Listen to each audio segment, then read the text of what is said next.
Veterans who take a solemn oath to defend our nation and serve in our military deserve our heartfelt appreciation and respect.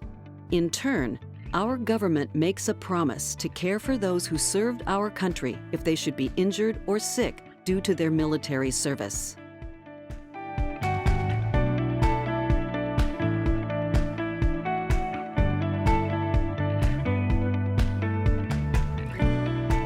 Since 1981, the National Veterans Legal Services Program, NVLSP, has worked to ensure that the government delivers to our nation's 18 million veterans, service members, and their families the benefits to which they are entitled because of disabilities resulting from their military service to our country. Over the years, NVLSP has forced the VA to pay veterans and their families more than $5.4 billion in benefits, all without charging veterans a fee. Today, NVLSP attorneys work tirelessly on behalf of veterans of all eras, helping them successfully appeal decisions in which their applications for benefits have been wrongfully denied. NVLSP also is dedicated to driving impact litigation and removing systemic barriers to justice, favorably altering the legal landscape for veterans and their families. As a result of NVLSP's efforts, hundreds of thousands of veterans and their families have received life-changing benefits. NVLSP leverages its extensive legal expertise on veterans law. NVLSP wrote the book, the Veterans Benefits Manual, recognized as the preeminent treatise on veterans law. Written and updated annually by NVLSP, the manual is the indispensable guide for attorneys and advocates who help veterans and their families obtain disability benefits from the VA.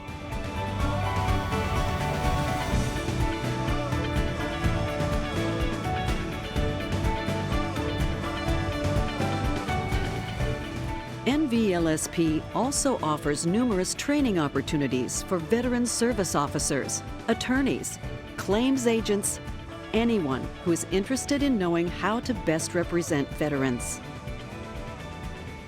Our Lawyers Serving Warriors Pro Bono program has recruited and trained thousands of volunteer lawyers from law firms and corporate legal departments. Those lawyers provide first-class representation to veterans in arguing claims before the VA and DoD. Through our core programs and the partnerships we have established throughout the United States, NVLSP has developed a highly skilled, far-reaching network of resources to advocate on behalf of veterans and their families. We work with our state partners to represent veterans whose claims have been denied by the Board of Veterans' Appeals and where an appeal to the Court of Appeals for Veterans' Claims is merited.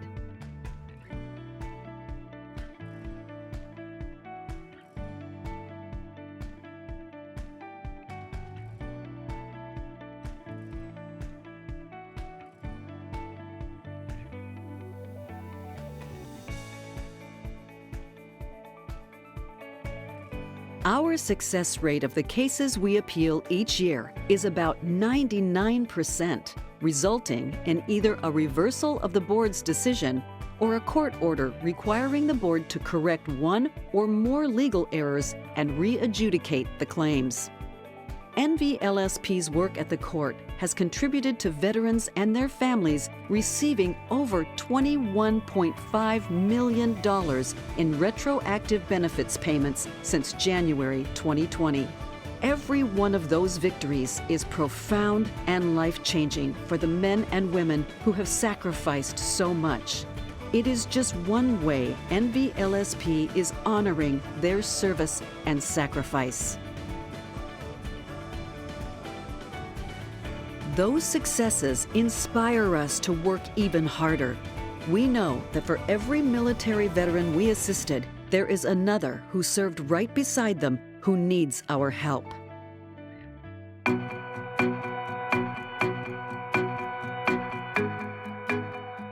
Pamela Williams was an 18-year-old freshman at the University of South Carolina when dashing Army First Lieutenant Alex Mullen caught her eye.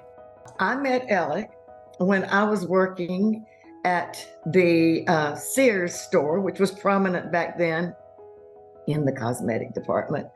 But that's where they had the men's sunglasses. We had immediate attraction to each other. We dated for 4.5 months and got engaged and got married 4.5 months later.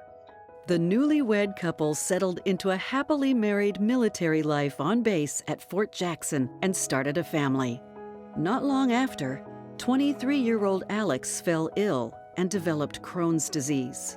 Alex became unable to work after enduring multiple surgeries. Pamela's days largely consisted of tending to her husband's medical needs, including administering his in-home dialysis treatments for 10 years. I met Mr. Mullen and Mrs. Mullen and their daughter Marnie when Mr. Mullen was 80 years old. And at that time, he was suffering from very severe Crohn's disease, as well as end-stage renal disease. And he had applied for benefits to get service connection for both the Crohn's disease and then the end-stage renal disease as a result of the Crohn's disease. And he got to the Board of Veterans' Appeals, where the board denied him service connection for those disabilities. And so that's where NVLSP came in. We reviewed his case, and we found that the board had made several errors in our legal opinion. And so we took the case to the court. The appellate court agreed with NVLSP's position and ordered the board to re-examine Mullen's case. She was, struggling to make ends meet. When we met, of course, Mr. Mullen was alive, but he was very, very sick. And so she was trying to support the family. She's a teacher, she's an educator, and she was working. She had raised 6 children, and so she was really taking care of her husband pretty much for his whole life post-service. When Mr. Mullen passed away, she was left with this claim that we were working on, so we wanted to bring that to a successful conclusion for her, and the result of that was she was able to receive compensation for the money Mr. Mullen would have received during his lifetime during the pendency of the claim. And then, in my view, most important, because of the situation, she was able to get this DIC payments for the rest of her life. Learning that they had successfully completed Alex's long-fought mission had a profound impact on all involved, and it underscored that NVLSP works just as hard for survivors as it does for veterans themselves. Well, I remember it distinctly. It was very emotional. It was the morning of Christmas Eve, and I got a call from Mrs. Mullen's daughter, Reverend Crumpler. She was so excited, and she's like, "Stacy, you're not going to believe this. The board granted us a service connection," and she was so happy, and of course, I was so happy. So I essentially sat in the parking lot crying for a couple minutes, with her, tears of joy. We were so very happy, and because we both, I think, appreciated what that was going to mean, that it was going to be a really important event that was really going to enable her mom to have her best life going forward. Even though she lost her husband, you could never replace that, but at least in terms of security, economic security, and independence, it really was going to make a change in her life for the better. I thought, oh my gosh, these people really care. They care about the people who serve this country. And I couldn't live my life that I'm living today. I wouldn't have been able to stay in my house. I would not be able to minister to others. I facilitate the Bible study, but I would have to, at 78, still be working. I just could not have made it without that. And I hope I'm giving back enough, because y'all certainly gave to me. When it was commissioned in 1961, the USS Enterprise, the world's first nuclear-powered aircraft carrier, immediately became a symbol of United States naval power. For Jim Sumner's, the ship quickly became the source of anguish and a lifelong battle with post-traumatic stress disorder. Not long after boarding the ship, Sumner's was targeted for abuse and raped. I didn't mind serving after I got in and kind of got started. The thing that kept me from re-enlisting and making a career out of it were the rapes. And the fact that I felt like I had a target on my back, and that would not change. There was no way for me to ever believe that I wouldn't be a target in the future, so I couldn't stay in. Sumners was honorably discharged from the Navy in 1967. After several dark decades, he sought treatment for his PTSD symptoms that resulted from his military service. The Veterans Administration repeatedly denied his claims. NVLSP took on Sumner's case in 2020. Mr. Sumners is a veteran who experienced military sexual trauma in service, and he had filed a claim for post-traumatic stress disorder. Those are always difficult cases, I think, for the veteran to come to the point where they feel comfortable telling their story, especially a story like that. And I think there's just the culture in the military can make it difficult, I think, for a lot of people to come forward. So he was a veteran who didn't have a lot of evidence documented in the record to support his claims, which unfortunately can mean the veterans lose their cases if there isn't in-service evidence of what happened to them. And with military sexual trauma particularly, it is something that can be hard to document. Working with pro bono counsel from Cozen O'Connor, NVLSP drafted a brief to the Board of Veterans' Appeals detailing why the evidence in Sumner's claims file was, in fact, sufficient to grant his claim for PTSD. In late 2021, the VA finally granted Sumner's claim for PTSD and assigned him a disability rating. The turnaround in his case has been life-changing. Mr. Sumner's situation, was unique to him, and he went through many hardships during his time in service that caused him significant problems in life after service. But it wasn't unique in the sense that, it's taken him a long time to gain access to the benefits that he is entitled to, that he earned from his time in service. And, mental health care, medical treatment, things that he should have been entitled to a long time ago. So, it's a shame that it took so long, but it's rewarding to be able to see a veteran persevere and fight through the red tape and to get what they're finally entitled to. Jim Sumners isn't shy about sharing his appreciation for NVLSP. I don't want to sound gushy, but I wouldn't have got anywhere without y'all. And I really hope that if somebody watches this, some woman who's given up, some guy, I hope it'll get them to do something, I don't know how else to put it, I wouldn't have made it without y'all. Robert Doyon is an artist, always has been. For all of his 77 years, Doyon has seen things others do not, and has painted and sculpted and molded those visions into works of art. It was while serving aboard the USS Intrepid in 1965 that the 21-year-old airman bore witness to something that would trigger him to leave the job and ship that he loved.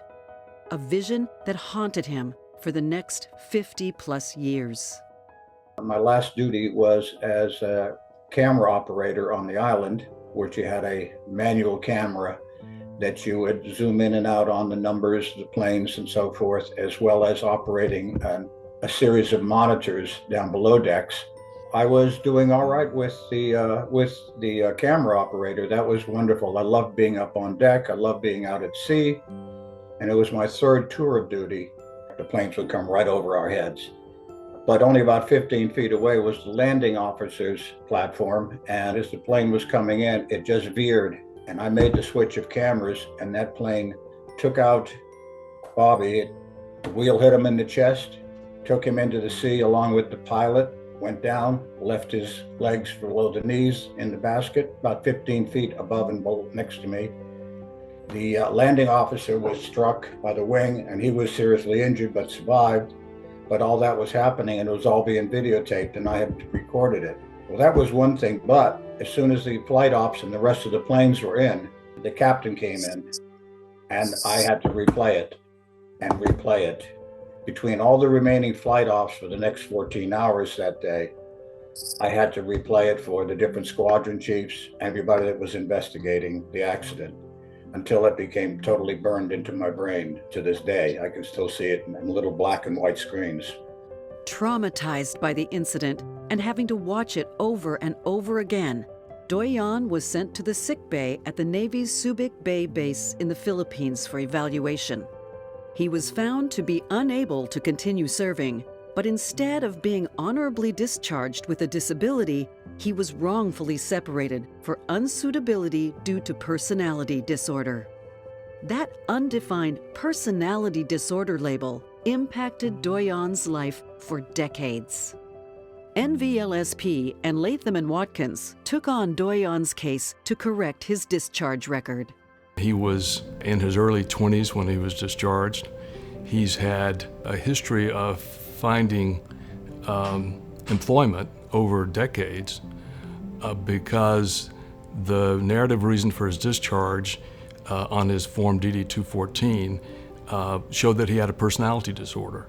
And he would apply for jobs that he was well qualified for, not even to get a call back. And he could never figure that out, why. And at some point, I think around 2014 or so, he learned that, yes, indeed, that DD Form 214 was public, and that anybody could see that, and a prospective employer could see that the military had found that he had a personality disorder. NVLSP, working with Latham attorneys Elrod and Michael Clemente, won an appellate court victory requiring every board for correction of military records to apply liberal consideration to applications, like Doyon's, that seek a medical retirement for PTSD.